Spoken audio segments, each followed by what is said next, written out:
പ്രതിനിധി Shri advocate K Anilkumar നമ്മളോടൊപ്പം ചേരുന്നുണ്ട്. അഡ്വക്കേറ്റ് കെ അനിൽകുമാർ, രണ്ടാമത്തെ ദിവസമാണ് CPI മുഖപത്രം ഈ MR അജിത് കുമാർ തൃശൂർ പൂരവുമായി ബന്ധപ്പെട്ട അന്വേഷണം നടത്തുന്നതിനും റിപ്പോർട്ട് സമർപ്പിക്കുന്നതിനുമെതിരെ നിലപാട് സ്വീകരിക്കുന്നത്. അത് LDF കൺവീനർ കണ്ടിട്ടില്ല എന്ന് അദ്ദേഹം രാവിലെ പറയുകയും ചെയ്യുന്നു. ആ റിപ്പോർട്ട് കണ്ടിട്ട് വേണമോ ഇക്കാര്യത്തിൽ മുന്നണിക്കുള്ളിൽ അതൃപ്തി ഉണ്ട് എന്ന് CPM-ന് മനസ്സിലാക്കാൻ?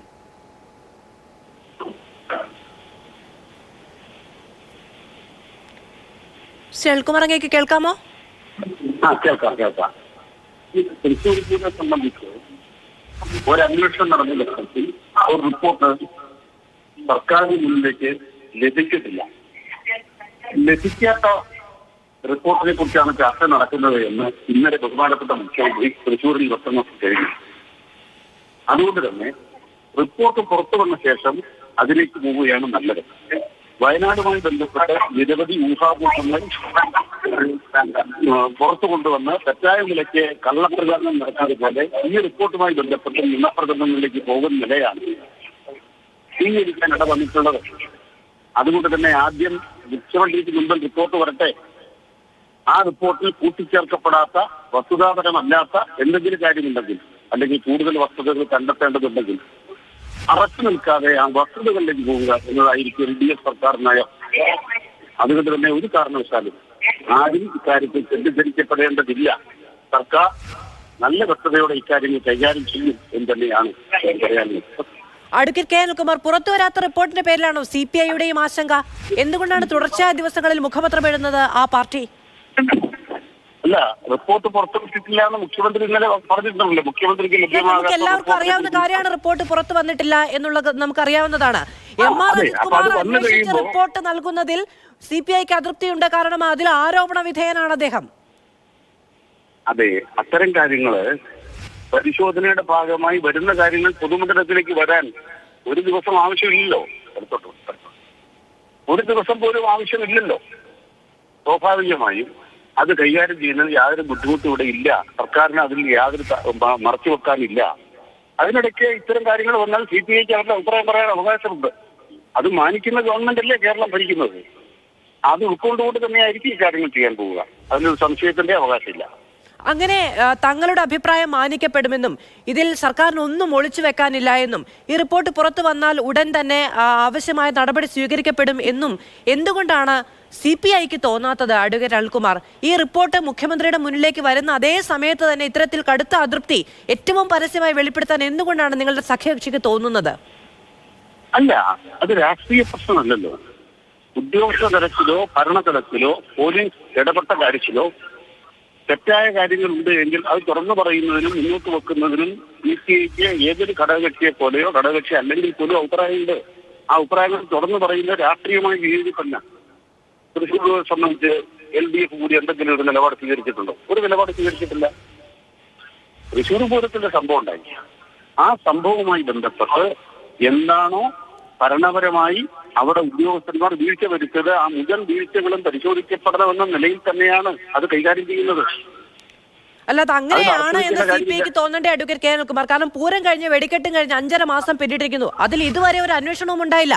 ഇപ്പോഴീ വിവാദങ്ങളൊക്കെ പൊട്ടിപ്പുറപ്പെട്ടപ്പോഴാണ് നിന്ന നിപ്പിൽ അജിത് കുമാർ സ്വയം വെള്ളയടിക്കുന്ന റിപ്പോർട്ട് നൽകുന്നത്. അതൊരു വീഴ്ചയാണ് എന്ന തരത്തിൽ മാത്രമാണ് റിപ്പോർട്ട് വരുന്നത് എങ്കിൽ ഒരു താരതമ്യേന പരിചയസമ്പത്ത് കുറവായ അങ്കിത് അശോകനെ പോലെ ഒരു ഉദ്യോഗസ്ഥന് മാത്രം ഉണ്ടാകുന്ന വീഴ്ചയാണ് പൂരം പോലൊരു വലിയ സംഭവത്തിന് ഇത്രയും വലിയ പ്രശ്നമുണ്ടാക്കിയത് എന്നൊക്കെ നമുക്ക് വിശ്വസിക്കാൻ കഴിയുമോ? അല്ല, ഇതാരുടെയും വിശ്വാസത്തിന്റെ പ്രശ്നമല്ല, വസ്തുതകളുടെ പ്രശ്നമാണ്. അജിത് കുമാറിനെ അന്വേഷണ ഉദ്യോഗസ്ഥനായ സന്ദർഭത്തിൽ ഈ പൂരവുമായി ബന്ധപ്പെട്ടുണ്ടായ പ്രശ്നങ്ങളിൽ അജിത് കുമാർ പങ്കാളിയാണ് എന്നൊരാക്ഷേപം പ്രതിപക്ഷം പോലും ഉന്നയിച്ചിട്ടില്ല. ആരും ഉന്നയിക്കാത്തൊരു കാര്യമാണ്. ആരും ഉന്നയിക്കാത്തത് എങ്ങനെയാണ്? നിങ്ങളുടെ ഭരണകക്ഷി MLA PV Anwar അല്ലേ അത് ഉന്നയിച്ചത്? അതിൽ അന്വേഷണം ഉണ്ടാകുമെന്നുള്ളതല്ലേ മുഖ്യമന്ത്രി പറഞ്ഞത്? അങ്ങ് ദയവായി ഞാൻ പറഞ്ഞ് മനസ്സിലാക്കണം. ഞാൻ പറഞ്ഞത് അജിത് കുമാറിനെ അന്വേഷണ ഉദ്യോഗസ്ഥനായി തീരുമാനിക്കുന്ന സമയത്ത് PV Anwar വെളിപ്പെടുത്തുന്നത് നമ്മുടെ മുമ്പിലുണ്ടോ? ഞാൻ പറഞ്ഞ കൃത്യമല്ലേ? PV Anwar വെളിപ്പെടുത്തൽ വന്ന ശേഷമാണ് മുൻകൂട്ടി അന്വേഷണ ഉദ്യോഗസ്ഥനായി നിൽക്കുകയും അന്വേഷണം നടത്തുകയും ചെയ്യുന്ന വ്യക്തിയെ സംബന്ധിച്ച് ആക്ഷേപം വന്നത്. അദ്ദേഹത്തെ അന്വേഷണ ഉദ്യോഗസ്ഥനായി നിശ്ചയിക്കുമ്പോൾ ഈ അൻവറിന്റെ ആക്ഷേപം പൊതുമണ്ഡലത്തിലില്ല. പ്രതിപക്ഷം പോലും അജിത് കുമാർ പൂരം കേസ് അന്വേഷിക്കുന്നത് തെറ്റാണ് എന്നൊരു നിലപാട് സ്വീകരിക്കുന്നില്ല. അങ്ങനെ ഒരു നിലപാടുണ്ടായിരുന്നെങ്കിൽ, ആർക്കെങ്കിലും നിലപാടുണ്ടായിരുന്നെങ്കിൽ സർക്കാരിന് DGP തന്നെ അന്വേഷിക്കട്ടെ എന്ന് പറയാമായിരുന്നു. അന്നേരം അക്കാര്യത്തിൽ ആരോപണ വിധേയമല്ലാത്ത ഒരാൾ പിന്നീട് ആരോപണ വിധേയനായി. അത് സത്യമായ കാര്യമാണ്. അതടക്കം പരിശോധിക്കാനിരിക്കുകയാണ് സർക്കാർ. സർക്കാർ അങ്ങനെ പരിശോധിക്കുന്നതിനിടയിലാണ് പൂരവുമായി ബന്ധപ്പെട്ട് അദ്ദേഹം നടത്തിയ അന്വേഷണ റിപ്പോർട്ട് വന്നത്. ആ റിപ്പോർട്ട് സർക്കാരിന് തൃപ്തികരമല്ലെങ്കിൽ സർക്കാരിന് നടപടിയെടുക്കാൻ വഴിയില്ലേ? ശ്രീ അനിൽകുമാർ, അങ്ങ് പറഞ്ഞത് സാങ്കേതികമായി വളരെ ശരിയാണ്. പക്ഷെ ഈ പറയുന്ന അന്വേഷണം എന്ന് പറയുന്നത് MR അജിത് കുമാർ ആരോപണ വിധേയനാകാത്ത സമയത്ത് കൃത്യമായോ സമയബന്ധിതമായോ നടപ്പിലാക്കിയിട്ടില്ല എന്നുള്ളിടത്തൊരു പ്രശ്നമുണ്ട്. ആരോപണം പുറത്തു വന്നത് ഇപ്പോഴാണെങ്കിലും ആ ആരോപണം ഉന്നയിക്കുന്നത് എങ്ങനെയാണ്? അദ്ദേഹം മുൻപ് നടത്തിയ കൂടിക്കാഴ്ചകൾ, അദ്ദേഹത്തിന്റെ ഇടപെടലുകളിൽ പൂരം അട്ടിമറിക്കപ്പെട്ടു എന്നുള്ളതാണ്. അപ്പോ അദ്ദേഹം സമയബന്ധിതമായ അന്വേഷണം നടപ്പിലാക്കിയിട്ടില്ല എന്നുള്ളത് കൂടി ഉണ്ടല്ലോ. ഇപ്പോഴാണല്ലോ ഈ അന്വേഷണ റിപ്പോർട്ട് മുഖ്യമന്ത്രിയുടെ മുന്നിലേക്ക് വരുന്നത്. സ്വാഭാവികമായും അതിൽ അതൃപ്തിയും സംശയവും പ്രകടിപ്പിക്കപ്പെടില്ലേ? അധികമായി പറയാൻ പറ്റുന്ന കാര്യം എന്താണ്? അജിത് കുമാറുമായി ബന്ധപ്പെട്ട് ചില ആക്ഷേപങ്ങൾ പുതുതായി വന്നിരിക്കുന്നു. അതിൽ പൂർവ്വമായി ബന്ധപ്പെട്ട വിഷയത്തിലും അജിത് കുമാർ ഉത്തരം പറയേണ്ട കാര്യങ്ങളുണ്ട്. അപ്പൊ എന്ത് വേണം? അജിത് കുമാർ ഇപ്പോൾ നൽകുന്ന റിപ്പോർട്ട് അതിലെന്തെല്ലാം അപാകതകളാണോ സർക്കാരിന് കണ്ടെത്താനുള്ളത്, അതുൾപ്പെടെ അജിത് കുമാറിന്റെ ഭാഗമുണ്ടെങ്കിൽ ആ ഭാഗവും ആക്ഷേപ വിധേയർക്ക് പറയാൻ അവസരം കൊടുക്കുന്ന വിധം ഒരു പരിശോധന കൂടി വേണം. അവിടെയും സാങ്കേതികമായ ഒരു പ്രശ്നമുള്ളത് എന്താണ് എന്ന് വെച്ചിട്ടുണ്ടെങ്കിൽ ശ്രീ അനിൽകുമാർ, വിവാദങ്ങളാണ് ഇപ്പോൾ പുറത്തു വന്നത്. അജിത് കുമാർ നടത്തിയ സംശയകരമായ കൂടിക്കാഴ്ചകളെ സംബന്ധിച്ച് സർക്കാരിന് മുന്നിൽ വിവരമുണ്ടെന്നേ, അതിലങ്ങേക്ക് തർക്കമുണ്ടോ? ഇല്ല. അപ്പോ അദ്ദേഹം കഴിഞ്ഞ വർഷം മുതൽ ഇങ്ങോട്ട് RSS നേതാക്കളുമായി നടത്തിയ കൂടിക്കാഴ്ചകളെ പറ്റി സർക്കാരിന് മുന്നിൽ വിവരമുണ്ട്, ഇന്റലിജൻസിന് വിവരമുണ്ട്, സ്പെഷ്യൽ ബ്രാഞ്ചിന്റെ റിപ്പോർട്ടിംഗ് അടക്കമുണ്ട്. എന്നിട്ട് എന്തുകൊണ്ടാണ് ഈ സംവിധാനത്തിന് അതിൽ സംശയം തോന്നാതിരിക്കുകയും ഇത്തരത്തിൽ ആരോപണം വന്നപ്പോൾ അതേ ഉദ്യോഗസ്ഥരെ പിടിച്ച് അങ്ങ് അന്വേഷിച്ചിക്കൂ എന്ന ഒരു നിലപാട് സ്വീകരിക്കുകയും ചെയ്തത്?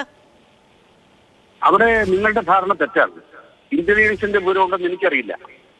ഇന്റലിജൻസിന്റെ വിവരം ഉണ്ടെന്ന് നിങ്ങൾ പറഞ്ഞാൽ അത് ഒരു ഔദ്യോഗിക സംവിധാനത്തിന്റെ രഹസ്യം ചോർത്തി കൊടുക്കലാണ്. പക്ഷെ ഒരു പ്രശ്നം ഉണ്ടെന്നറിയാമോ? ഇന്റലിജൻസിന് വിവരമുണ്ടെന്ന് അങ്ങേക്ക് അറിയില്ല എങ്കിൽ ഇന്റലിജൻസിന് വിവരമുണ്ട് എന്നുള്ളത് എന്റെ ബോധ്യമാണ്. എങ്ങനെയാണെന്നറിയാമോ? RSSന്റെ നേതാക്കൾ വരിവരിയായി, അനിൽകുമാർ ഒന്ന് കേൾക്കൂ, RSSന്റെ നേതാക്കൾ വരിവരിയായി കേരള സന്ദർശനം നടത്തുന്ന സമയത്ത് ക്രമസമാധാന ചുമതലയുള്ള ADGP അവരെ എല്ലാം പോയി ഒപ്പുവെക്കുന്നു എന്ന് അറിയില്ലെങ്കിൽ പിന്നെ ഈ ഇന്റലിജൻസ് സംവിധാനം എന്തിനാണ് പ്രവർത്തിക്കുന്നത് എന്നുള്ള ആശങ്കയിൽ നിന്നും അത്ഭുതത്തിൽ നിന്നുമാണ് ഇന്റലിജൻസ് റിപ്പോർട്ട് ഉണ്ടാകുമല്ലോ എന്ന് ഞാൻ ബോധ്യപ്പെടുന്നത്. അത് അങ്ങേക്ക് ബോധ്യപ്പെടുന്നില്ലെങ്കിൽ ഈ സംവിധാനത്തെ പറ്റിയുള്ള അങ്ങയുടെ അവിശ്വാസമാണത്. അങ്ങ് പറയുന്ന പോലെ RSS വെറുക്കപ്പെടേണ്ട ഒരു സംഘടനയാണ്. എന്റെ അഭിപ്രായത്തിൽ സംഘടനയുമാണ്. അതല്ല അത് അങ്ങയുടെ പ്രത്യയശാസ്ത്രമാണ്. CPM നേതാക്കളാണ് മുട്ടിന് അത് പറയുന്നത്. ഞാനൊരു മാധ്യമ പ്രവർത്തകയാണ്, എനിക്ക് രാഷ്ട്രീയ നിലപാട് സ്വീകരിക്കേണ്ട കാര്യമില്ല. ഞാൻ പറയട്ടെ അങ്ങയുടെ വികാരത്തോടൊപ്പം ഞാൻ ചേരുകയാണ്. RSS എന്ന് പറയുന്നത് നിരോധിക്കപ്പെടേണ്ടതോ അല്ലെങ്കിൽ വെറുക്കപ്പെടേണ്ടതോ ആണ്. അതിന്റെ നേതാക്കന്മാരെ പോലീസ് ഉദ്യോഗസ്ഥന്മാരെ കൂടെ പോയി കാണുന്ന തെറ്റായ നടപടിയാണ്. അത് രാഷ്ട്രീയമായി നിരക്കുന്ന കാര്യമല്ല. എന്താണ് അതിൽ നടന്നത് എന്ന് സർക്കാർ അന്വേഷിക്കുമെന്ന് മുഖ്യമന്ത്രി വ്യക്തമാക്കിയ സാഹചര്യത്തിൽ ആ അന്വേഷണം കൂടി DGP നടത്തിക്കൊണ്ടിരിക്കുക. അത് അതിന്റെ വസ്തുതകൾ പുറത്തു വരട്ടെ. വരുന്നതിന്റെ ഭാഗമായിട്ട് നമുക്ക് വരും. നമ്മുടെ മുമ്പിൽ ഇപ്പോൾ ഉള്ള വസ്തുത എന്താണ്? ഒന്ന്, അന്വേഷണ ഉദ്യോഗസ്ഥനായിരുന്ന ADGP അജിത് കുമാറിനെ കുറിച്ച് അന്വേഷണം തീരുമാനിക്കുന്ന ഘട്ടത്തിലോ അയാൾ അന്വേഷണം നടക്കുന്ന ഘട്ടത്തിലോ ഇപ്രകാരം ഒരു പരാതി ഉണ്ടായിരുന്നില്ല. PV അൻവറിന്റെ വെളിപ്പെടുത്തലിന് ശേഷം പൂർവ്വമായി ബന്ധപ്പെട്ടും അജിത് കുമാർ പറയുന്നത് പരാതി ഉണ്ടായിരുന്നില്ല എന്നുള്ളത് ശരിയാണ്.